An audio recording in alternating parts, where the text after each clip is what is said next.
Welcome to In Reality, the podcast about truth, disinformation, and the media. I'm Eric Schurenberg, longtime journalist and media executive, now founder of the Alliance for Trust in Media. When I interviewed Rob Sand last summer, his run for Iowa governor had more than a whiff of tilting at windmills. He remains the only Democrat to hold statewide elected office in a state that hasn't elected a Democrat to the governorship in more than 20 years, and that Trump carried in 2024 by 13 points. Sand's prospects have drastically improved since then. Nothing quixotic about it now. He has run a campaign that may be one of the most bipartisan in the country by accusing both parties of being out of touch with Iowans. His Republican opponent, Lahn, has vulnerabilities, including that he voted in Kansas until recently, allowing Sand's campaign to label him a carpetbagger. Which is why I've decided to encore last summer's interview. So we'll hear how Sand plans to persuade Republicans to cross party lines and vote for him.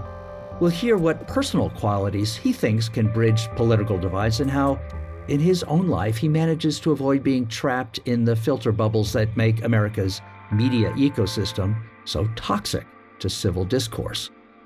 As I said when this episode went live a few months ago, imagine an election in which the deciding principle isn't, let's choose the lesser of two evils, but rather, may the best man win. What a concept. And now here's Rob Sand. Rob Sand, welcome to In Reality. Thanks for having me, Eric. I appreciate it. That's great to have you here. Now, Rob, you're the Iowa State Auditor, the only Democrat holding statewide elected office in a state that has swung sharply Republican in the Trump era. I think that most people would agree that you're taking on an uphill battle. Why are you doing this? Number one, the state of things in the state of Iowa is that we need change. Everyone's heard the phrase power corrupts and absolute power corrupts absolutely. And I think that we can say in Iowa, it also takes 10 years of one party control. And then that's what you get to, because the bottom line here is my first term in office, we uncovered a record amount of misspent money. The response to that was that I got reelected, but the response to me getting reelected from the folks who run the show in Des Moines was literally changing the law so that state government could hide waste and abuse from the auditor's office. It's just one of those things that a little too far there. So I feel really good about some accountability for people in those positions of trust and power who have looked at that situation and said, okay, the answer to this problem is stopping that guy from doing his job rather than doing our job better. Yeah. I know in your campaign, you use a farm metaphor of rotating the crops. Seems applicable here. Yes. Just for a little background, what does a state auditor do exactly, and how does that prepare you for this role? That's a good question. It sort of varies state to state. So in Iowa, the easiest way to understand it is taxpayers watchdog. So we do Iowa's audit for the state. We audit local entities as well.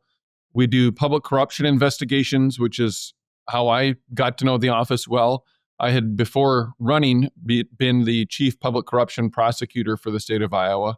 And then we also, since my first term, we do a lot of efficiency promotion to save tax dollars. We started a government efficiency program in my first term that's been copied in a couple of other states. So very effective way to save tax dollars. One of the tasks that you're taking on has to be the ability to hold civil conversations with people whose worldview you don't agree with. It's a skill that a lot of Americans have let go to waste in recent years. Talk about your philosophy about how to hold those conversations. You know, Eric, I think a lot of us have just sort of slipped into these bubbles. I think these bubbles are oftentimes reinforced by social media, where we oftentimes see the most dismissive, the most self-righteous posts or tweets get the most support. It doesn't work in real life. You know, that's not the way that we get along when we're talking face to face. And I think one of our primary problems right now is that we are so divided. And then, of course, we have a political system that reinforces that because you have only two choices. So my approach to that is different, because the ordinary political approach to that system is sort of like, well, if I feel like I can reliably carve 51% or 53% out in the general election, and the only thing I have to do is worry about my primary, and I'm going to model, frankly, frustrating the other side and bullying the other side.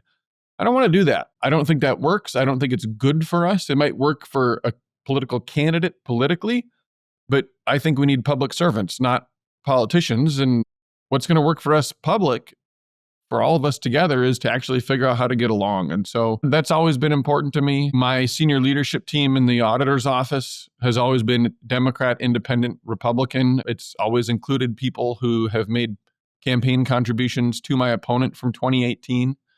And when we start my town halls that I'm doing this year, number one, we tell people in advance that we're coming and that everyone is welcome. And then we actually, I'm a Democrat. We have people raise their hand if they're Republicans. We applaud for them. We have them raise their hand if they're independents. We applaud for them. We have the Democrats raise their hand. We applaud for them. And then we sing the first verse of America the Beautiful together. It's just an experience that reminds us that we are supposed to be on the same team, all of us together, where, maybe there's some tension there. There's some disagreements on how we feel about things. But at the end of the day, we're still supposed to be coming together to actually figure out a way forward rather than just beating up on each other. Yeah. Yeah. That is admirable and maybe all too rare. Now, you were talking a few minutes ago about the filter bubbles and how social media and the incentives that are built into social media algorithms and the political system kind of reinforce division. The conservative media repeat a number of narratives about Democrats that were pretty successful, I have to say, in the 2024 election. So they're likely to be leveled against you as you get closer to the general election. So I'm curious, I'd like to run them past you. Sure. Get your response. So one of those Republican or conservative narratives is that the Democrats are the party of chaos. Democratic cities are filled with crime and crippled by a wave of illegal immigrants. You need a Republican governor in Iowa to avoid the fate of Washington and San Francisco or Chicago. How do you respond to that? I spent 7 years as a prosecutor. I wasn't just prosecuting public corruption. I prosecuted violent crime too. There's not going to be anyone in this race who has worked harder and done more to actually improve public safety in this state than I have. All right. Here's another one. The Democrats are the party of unbridled illegal immigration. That's going to put untenable burdens on states like Iowa to support those illegal immigrants with healthcare and schools and extra police. What's your view on immigration? I certainly would say that the Biden administration messed this one up. They should have done a better job with border security. They should have done it from the start. I'm a big supporter of legal immigration, but I do think that we want to make sure that when people are here, that everything's squared away and they've been admitted and they're here legally.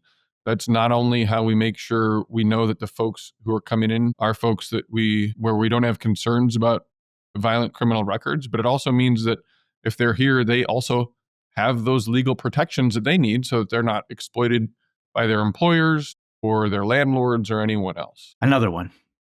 Democrats are the party of arrogance and elitism and condescension. They look down on us Iowans from Hollywood and Silicon Valley and Wall Street and prefer to lecture us rather than listen to us. What's your response? So there are definitely people in my party that fit that description. The title of the book, What's the Matter with Kansas, has always really annoyed me because what they're doing in the book is they're judging people who are relatively lower income for voting based on reasons that have to do not with their economic status, right? And yet we would never see that book written about wealthy people in New York or California who were voting for Democrats who thought that more taxes for rich people were a good idea. I think there is a lot of condescension in the Democratic Party. Me? I actually go to 100. I do 100 public town halls every single year. I invite the public. I take questions from everybody. I take all those questions seriously. You're not going to find any Republicans in the state of Iowa who are as happy to meet every Iowan exactly where they are as I am. And so, bottom line to me on a lot of this stuff is I'm not going to disagree with you that there's people in my party that fit that description. I'm just being me. And the other piece of this is, again, all these questions really at the end of the day, and you're right that these are sort of the stereotypes of the Democratic Party, and there's stereotypes of the Republican Party that Democrats use too. These are things that just try to say there's only two ways to think in America, that you have to either be on red team or blue team, and that if you're on one of those teams that you must be exactly like all the other people on that team. That is the most dangerous and destructive fiction in American politics today, because it totally it tries to push us away from thinking, it tries to push us away from listening, and it tries to push us towards a world where people we love that we want to sit down for Thanksgiving dinner with, it would have us judge them instead based on the worst act of somebody that they ever voted for. It's a terrible way of thinking. And you're right that Republicans do this, but Democrats do it too. And the bottom line is we should really try to be trying to judge people based on who they are and what they believe. But until we end the system that is the lesser of two evils, until we actually have a electoral system where the public is in charge instead of two political parties, it's going to be hard for us to get there. And I think that's one of the most important reforms that we can have going forward, because it would actually give us a system that's a little more based in honesty and a little bit more based in civility and collaboration, rather than this just sort of race to the bottom, lesser of two evils stuff that we've had going for too long now. When you talk about the system of the lesser of two evils, you're talking about the two-party system where it's sufficient to vote for the lesser of two evils because they're part of your tribe, or they're... Yeah, and we've all felt this feeling, right? Like, well, this person's never done anything for me, but that person is scary. Right. And the bottom line is folks in both parties, powerful people in both parties know you don't really have to do the hard work of listening and figuring out what it is that's wrong with Iowa's mental health care system and trying to put a solution in place that's complicated, but that people can support and it's going to be effective. All of that is really hard work, but you could just get reelected if you demonize your opponent instead. And it doesn't mean I like the idea of additional parties. I do, but mostly we just need to have more choices. I mean, if you had a general election where it was two Democrats and two Republicans, but instead of just having one vote that you felt like you sort of had to give to the one that you thought was more likely to win, you could do something like approval voting, where you can vote for as many of them as you like. We would get candidates and elected officials who really have more of a reason to actually solve problems for people rather than just demonizing their only one opponent. But let's shift to the media landscape in Iowa and across the country. So one of the supposed lessons of the 2024 election was that the most powerful force in political media is not the journalistic institutions like the Wall Street Journal or the Des Moines Register, but rather the influencer ecosystem, the podcasters, the Joe Rogans, the Ben Shapiros. What influence do you think that non-traditional media will play in your election? And does traditional local media still play a role? I think traditional local media certainly still plays a role, particularly in local elections. As we go around the state, again, I'm a believer in accountability, and that means accountability for me, right? As we go around the state and we do 100 town halls, everywhere we go, the media is not only invited into that room, but we offer them 15 minutes before the event to ask other questions, where if they have a question about this, that, or the other thing that maybe isn't something that we're going to get addressed, they have an opportunity to ask it. I think that's really meaningful because I think there's more trust still in society at these local levels with local paper, local reporters, a little bit less so, but still true for local news. And so I want people to have a chance to, the way I like to say it, poke me with a stick and see what comes out, I think that's important for people. It lets you get a measure of a person in the same way that a national podcast audience would, because you got to sit there and talk for a long time. You can't just dodge for hours on end. And yet at the same time, the national stuff, they're focused on national stuff. They're not necessarily focused on a state auditor's race or a governor's race. And so by giving people locally whether they're a local newspaper reporter or an Iowa-focused podcaster, the opportunity to have me sit down. I think that's just a good way to reach people. But again, you're not going to have candidates do that when they think that they don't have to, right? You're not going to have candidates do that who are more focused on serving insiders or special interest groups than serving regular people. You're not going to have candidates do that who know they can't really defend their own record. And so part of the reason that I'm very comfortable doing that is I work hard to make sure that I'm doing the right thing with every decision that I make. And if I sit down to talk through something, I can tell you exactly why I did it. One of the things that people worry about with their representatives in government is that they're not getting good information. So you mentioned that there are filter bubbles. Both sides of the political aisle have their own favorite narratives. And the problem with those narratives is that the more often you hear them, the more you believe them. That's just human nature. And then when you hear news, you tend to fit it into the funnels of those narratives. What do you do to figure out what is true, what news to believe, and what is kind of trustworthy out there in the media ecosystem? That's such a good question, because I feel like oftentimes, and I've talked about this a lot on the campaign trail, there's a lot of complicated issues out there. And it's easy for a candidate to sort of grandstand by picking up someone else's plan off of a shelf and waving it around to say, this is my plan. And then maybe they've got 2 or 3 talking points that they can use to describe that plan, but then they have to run away and talk about something else because they don't understand it in depth and they don't know why it didn't include this thing or that thing. So my method is, rather than doing that, I talk to everybody. I take the same approach that I took as a prosecutor. I took the same approach that I took as auditor. You want to talk to lots of different people. When you interview witnesses, you certainly weigh whether they might have any bias for any particular reason at all. And you incorporate that into your perspective on what they have to say. And you read a lot about it.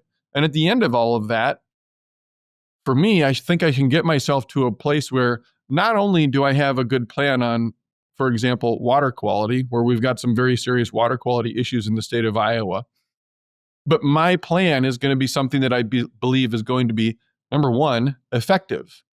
It's not just a bunch of stuff that we're going to do to say, now we've helped on water quality, when in reality, these would be some of the less effective things we could do.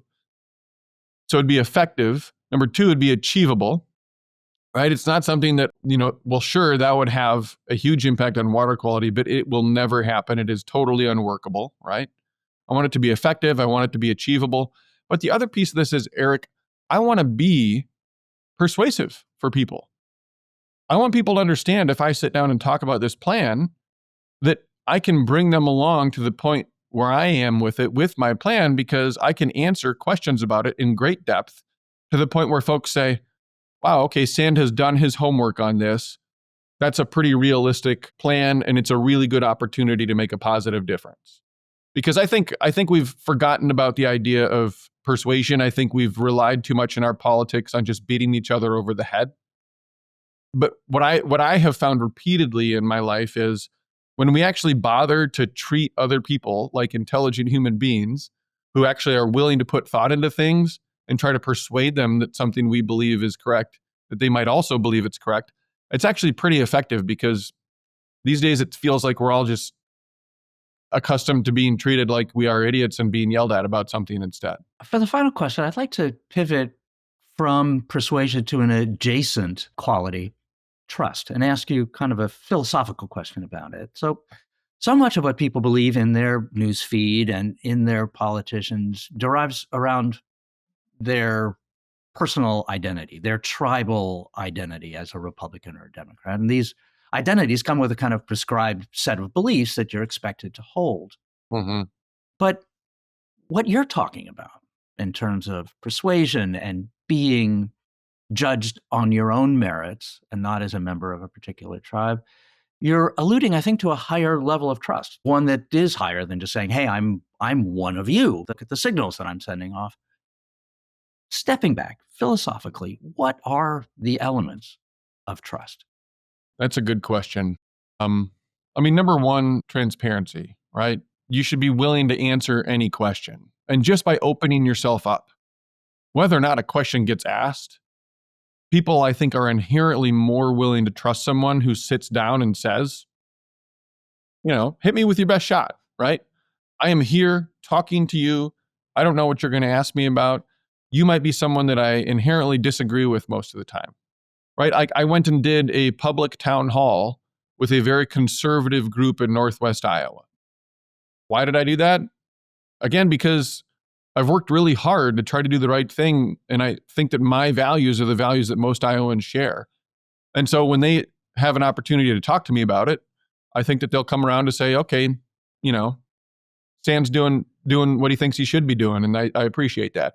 I go on conservative radio a lot because I'm, for the same reason.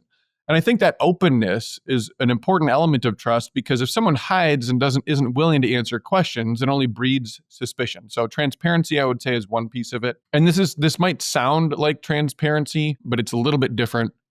Just openness, about who you are, talking to people and letting them see a little bit more of your life, I think is important too, because people get to know you a little bit and that helps them understand where you fit in. So I'd say transparency about being questioned, openness about who you are. I think those are the two biggest ones. And then I think another piece of it too is it's a lot easier to trust people. And I end up saying this at almost every town hall, when I'm willing to tell you when I disagree with you, right? So an openness to saying, well, I'm not going to make you happy on that issue. Mm-hmm. Because I think most of us in our heart of hearts, we understand that we are not going to have candidates that we agree with on 100% of the issues. And so when candidates acknowledge that and they're willing to say, well, this is one place where we disagree, then I think that people tend to understand, okay, you're not just saying what I want to hear. You're not just going around to different audiences saying different things. You're actually willing to stand up in front of me and say, well, look, this isn't a place where we agree. I hope we'll find other places that we do agree, but I'm not going to lie to you. I think that's a great way to imbue trust for people, because it, again, just provides a level of comfort with, okay, I found the thing that I was afraid of finding, which was a disagreement, but actually we're just having a disagreement and it's totally fine, which makes me trust you more. Right. The thing that I knew was there. And that's right. And this candidate was frank about describing what it was. Yeah. Rob Sand, thank you for joining us on In Reality, and good luck with this campaign. Thanks. We will be watching with a lot of interest. All right. Thanks again. That's it for this episode of In Reality. Thanks to Rob Sand for joining me and modeling a politics built not on demonizing the other guy, but on persuasion and trust. One detail worth remembering. At his town halls, Sand begins by applauding Republicans, independents, and Democrats alike, a small ritual that reminds people that they share more than divides them. In Reality is a production of the Alliance for Trust in Media. It's produced by Tom Platts of Sound Sapien. Learn more at alliancefortrust.com, and if you value our work, please rate, review, and share this with someone you trust.